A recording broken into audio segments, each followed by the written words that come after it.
Assalamualaikum warahmatullahi wabarakatuh. Apa kabar anak-anak semua? Gimana kabarnya? Sudah berapa hari ya kita di rumah aja? Semuanya di rumah aja kan? Meskipun libur, bukan untuk kemana-mana, harus di rumah aja, oke?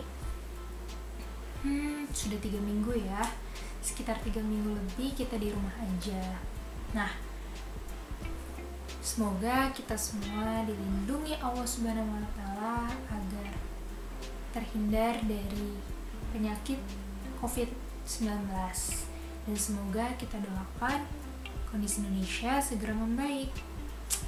Nah, meskipun di rumah aja, tetap tidak boleh lupa namanya belajar. Pembelajaran bisa dilakukan karena ya kita beruntung pada saat sekarang ini zaman sudah sangat canggih, ya kan? Jadi semua kegiatan pembelajaran tentu bisa dapat dilakukan secara daring. Nah, pada kali ini di video ini Ibu akan menjelaskan, kita akan melanjutkan pembelajaran kita sebelumnya, yaitu tentang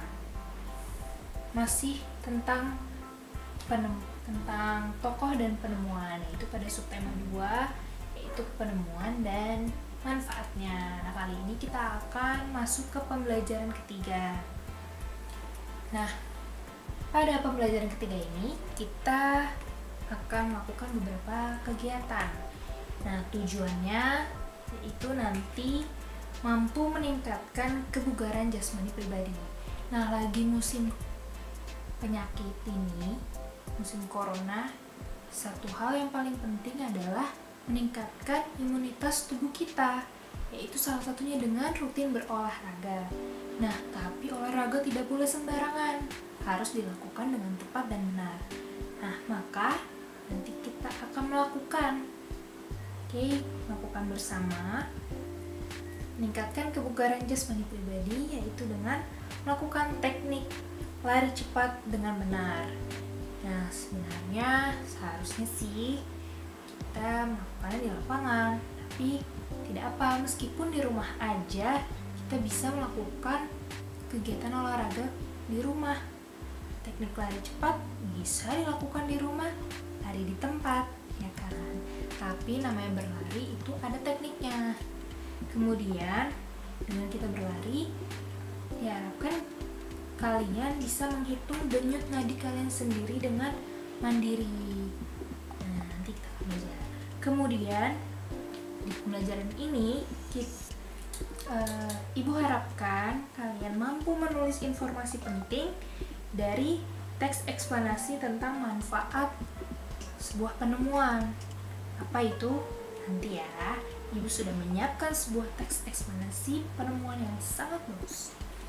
Kemudian Ibu harapkan kalian di tujuan pembelajaran ini mampu membuat dan menguji rangkaian listrik paralel dengan tepat. Nanti Ibu akan menyajikan sebuah video tentang membuat rangkaian listrik paralel ya. Nah, di pembelajaran sebelumnya kita belajar tentang manfaat penemuan lampu lalu lintas. Nah, jadi nanti tentang rangkaian listrik paralel di lampu lalu lintas ya. Nanti kalian bisa ajak orang tua kalian di rumah untuk membuat bersama. Kemudian terakhir tujuan pembelajaran kali ini yaitu mampu menyajikan laporan hasil percobaan rangkaian paralel dengan sistematis. Jadi nanti ada tugas-tugas seperti menulis. Ibu harapkan laporannya bisa dikirim melalui email. Nanti minta bantuan orang tua jika kalian merasa kesulitan. Langsung saja kita mulai pembelajaran kita hari ini.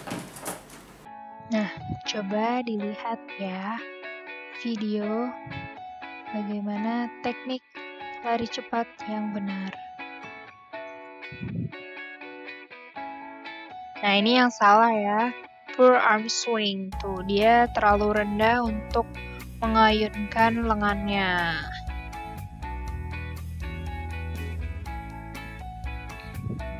Nah, semestinya tangannya tidak saling melewati batas dari itu.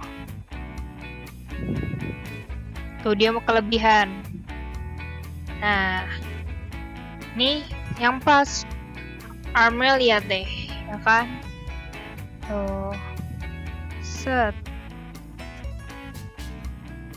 Jadi yang satu bercross, yang satu tetap lurus. Nah, tidak melewati batas.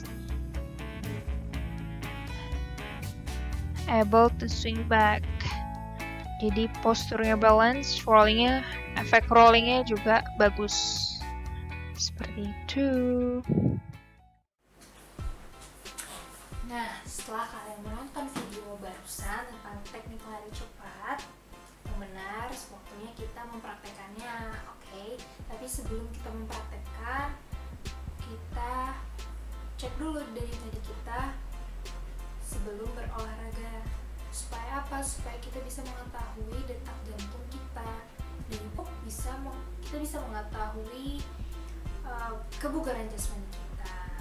Seperti itu untuk usia kalian kelas 6 sekitar 11 hingga 12 tahun itu hampir sama dengan usia dewasa seperti ibu, sekitar 60 hingga 100 kali per menit. Coba kalian temukan nih ya, dengan jari telunjuk dan jari tengah itu kalian letakkan di bawah di pergelangan tangan kalian. Coba kalian cari, tapi jangan ditekan jangan kencang-kencang, nanti bisa bikin pusing. Tuh, kalau sudah kalian temukan, bisa juga di leher bagian bawah. Nah, siapkan. Kita akan menghitung denyut nadi saat sebelum berolahraga dan nanti setelah berolahraga. Oke, sudah siap? Kita akan menghitung dalam waktu per menit berapa denyut nadi kita yang berdetak. Oke, silakan dimulai. Oke, setelah sudah dapat hasil hitungan denyut nadi selama semenit, sekarang waktunya kita berolahraga untuk mengetahui denyut nadi kita setelah berolahraga dengan mengikuti teknik lari cepat yang benar. Oke, menit.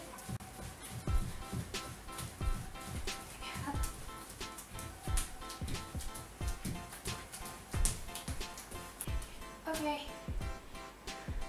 lalu segera hitung dengan stopwatch-nya lagi.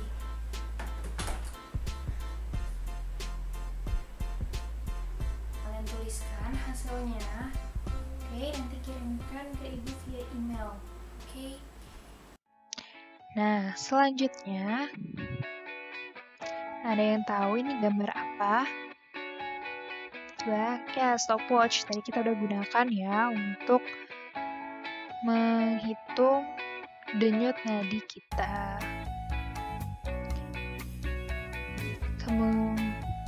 Siapa sih? Ada yang tahu? Siapa yang menemukan stopwatch? Kan bermanfaat banget kan stopwatch. Coba kita baca teks. Coba kita baca bersama dan dengarkan Ibu membacakan sebuah teks eksplanasi tentang stopwatch. Nah, stopwatch adalah suatu alat ukur yang digunakan untuk mengukur waktu yang dibutuhkan dalam melakukan kegiatan yang memiliki ketelitian sampai tingkat detik. Stopwatch ada dua jenis, yaitu stopwatch analog dan stopwatch digital. Kedua stopwatch tersebut mempunyai fungsi yang sama, yaitu untuk mengukur lamanya waktu. Perbedaannya hanya terletak pada komponen penyusunnya dan tampilan pembacaannya. Penciptaan stopwatch membutuhkan beberapa penemu yang berkontribusi pada penciptaan alat ini. Stopwatch dirancang oleh orang Prancis yang bernama Jean-Maurice Boursier. Gak bisa nih bacanya. Yang pada saat itu direncanakan dengan nama chronograph. Ini yang disebut nama chronograph, di mana alat tersebut menunjukkan penambahan fitur stopwatch pada rencana mekanik tradisional jam biasa. Dari metodenya berhasil menampilkan sistem tersebut, namun sangat jauh berbeda dibandingkan dengan stopwatch modern, ya kan? Penemu stopwatch pertama yang lain adalah George Graham yang berasal dari Inggris, di mana dia berhasil menciptakan perangkat yang dapat disetting dengan keadaan mulai dan berhenti pada saat yang tepat, yaitu secepat 1/16 detik. Namun sayangnya penemuannya itu tidak pernah dipatenkan dan terlupakan hingga saat ini. Lalu, pada pameran publik besar pertama sebuah chronograph terjadi hampir 50 tahun kemudian. Setelah Raja Louis ke-17 ingin mengetahui seberapa cepat seekor kuda ketika berlari di pacuan kuda. Setelah bekerja cukup keras, seorang penemu Nicholas Matthew Riesek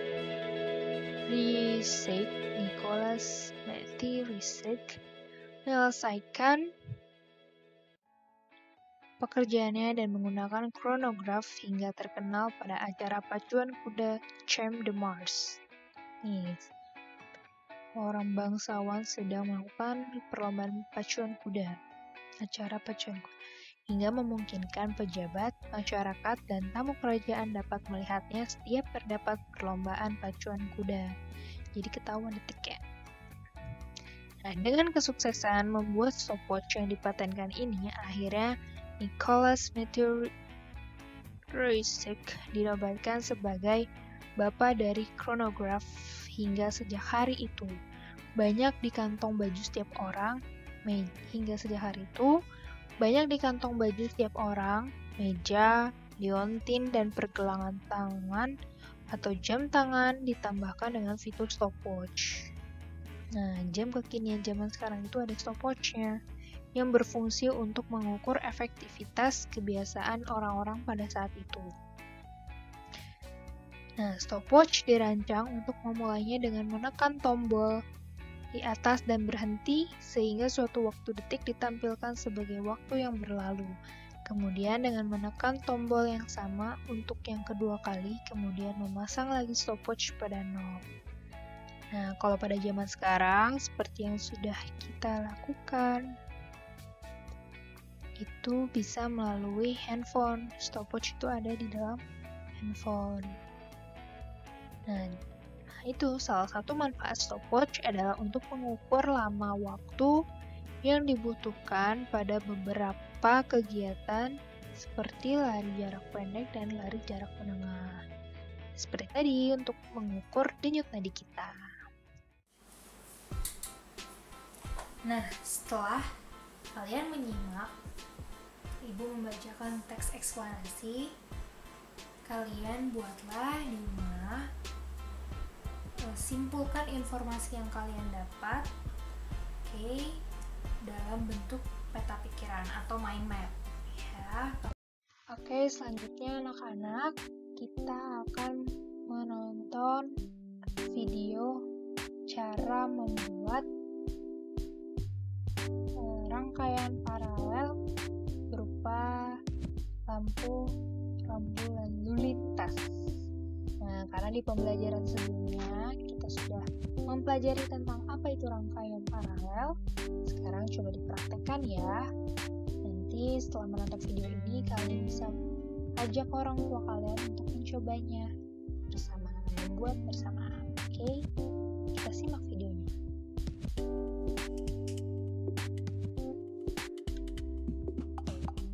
Nah, ini alat dan bahan yang digunakan. Tadi 3 kertas mika, 1 meter kabel, 3 buah lampu, 3 buah tempatnya lampu, dan saklar bel ukuran kecil.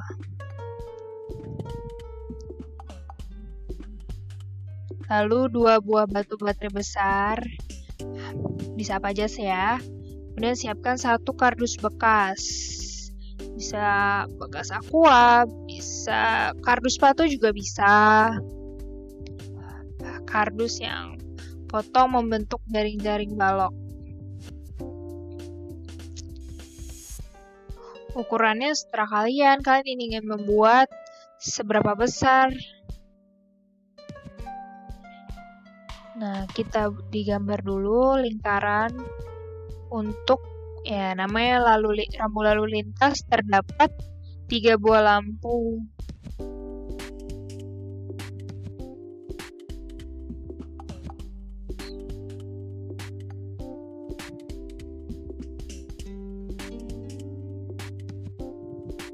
Nah, seperti itu.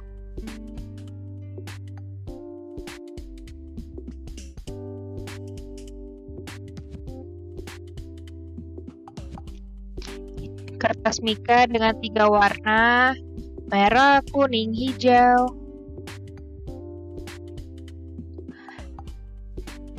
Kalau kalian gunakan kardus yang kecil, berarti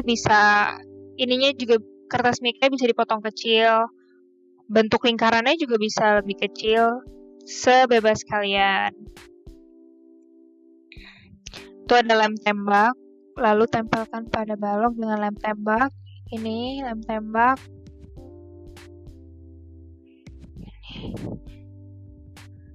Supaya kertas mikanya bisa menempel pada kardus.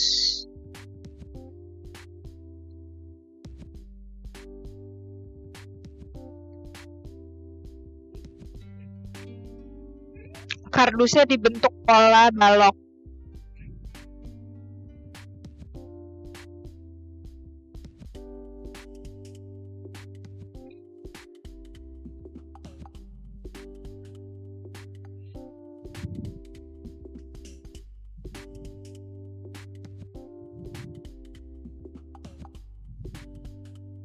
Nah, buat rangkaian paralel menggunakan bola lampu.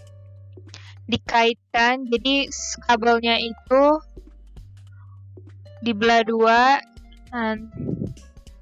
terus dikaitkan. Nanti minta ajarin sama orang tua ya, ini berbahaya, jadi kalian bisa minta sama orang tua. Nah,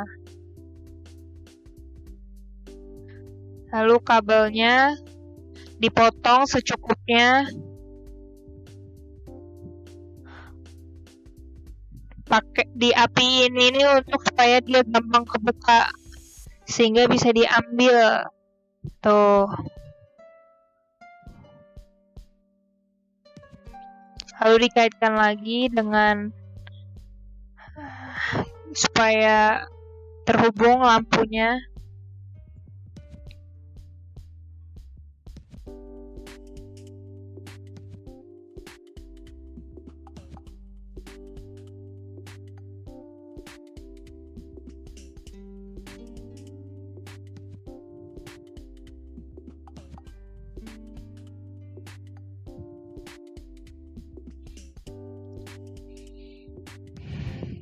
Nah, dikaitkan, semuanya dihubungkan. Kalau sudah membentuk rangkaian paralel, ditempelkan ke kardus. Sambungkan saklar pada rangkaian paralel. Karena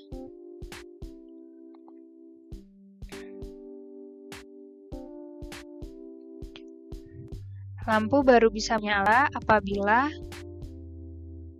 saklar dinyalakan. Nah, tempelkan dudukan supaya bisa berdiri dengan tegak.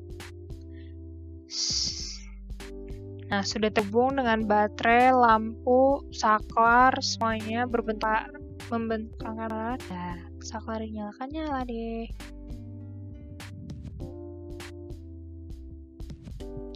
Oke. Nah. Oke deh, kalian juga sudah menyimak video bagaimana membuat rangkaian listrik paralel berupa lampu lalu lintas. Coba setelah ini kalian lakukan di rumah bersama orang tua kalian, ya, minta bantuan orang tua kalian untuk melakukan percobaan seperti video tersebut. Oke, kemudian jika kalian sudah melakukan percobaan di rumah, kalian buatlah laporan hasil percobaan kalian dengan teks, dibuat menjadi teks eksplanasi. Tahu kan tadi teks eksplanasi seperti teks tentang stopwatch tadi.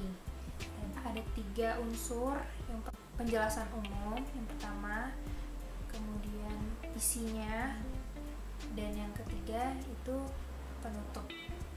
Jadi tugasnya yang perlu kalian kirimkan adalah catatan denyut nadi kalian kan sebelum berolahraga dan sesudah olahraga, kemudian data pikiran tentang stopwatch, lihat manfaat stopwatch, penemunya siapa, manfaatnya apa, sebenarnya bagaimana, kemudian tadi laporan percobaan. Oke. Baiklah anak-anak, itulah materi pembelajaran kita hari ini. Sebelum kita tutup, kita review lagi pembelajaran kita. Kalau melihat dari tujuan pembelajaran kita tadi, jadi kenapa meningkatkan kebugaran jasmani pribadi? Nah, tadi kita melakukan teknik lari cepat dengan benar. Kenapa harus benar? Apa hubungannya dengan kebugaran jasmani? Ya, kalau kita tidak melakukan lari cepat dengan salah, nanti dampaknya apa? Coba, bisa cedera, atau bisa cedera dan juga manfaat yang akan kita dapatkan itu tidak maksimal. Tuh, kemudian dapat menghitung denyut nadi dengan mandiri, kan? Kalian sudah coba di rumah di sana. Apa hubungannya denyut nadi dengan kebugaran jasmani? Ya, karena denyut nadi itu menggambarkan detak jantung kita. Kalau per menitnya itu normal, 60 hingga 100 denyutan per menit, berarti jantung kita sehat. Kemudian mampu menulis informasi penting dari teks eksplanasi tentang manfaat penemuan. Tadi kita sudah ada teks eksplanasi tentang stopwatch, kan, manfaatnya apa, dan kalian tuliskan dalam bentuk peta pikiran. Oke. Lalu menguji rangkaian paralel, kan, tadi contoh videonya, dan kalian ikuti contohnya, membuat percobaan sendiri di rumah, membentuk rangkaian paralel sehingga bisa menyalakan lampu lalu lintas. Nah, seperti itu.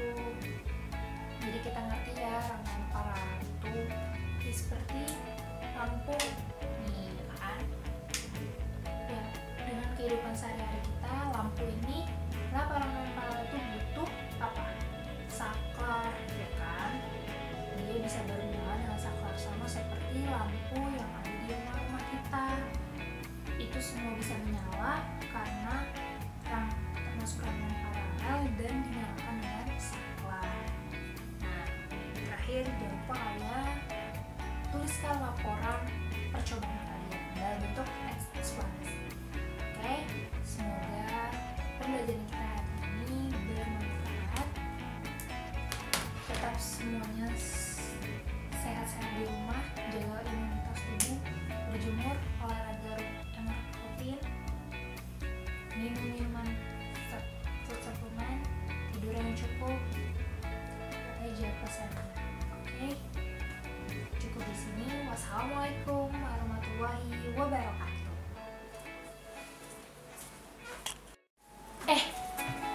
Lupa, sampai jumpa.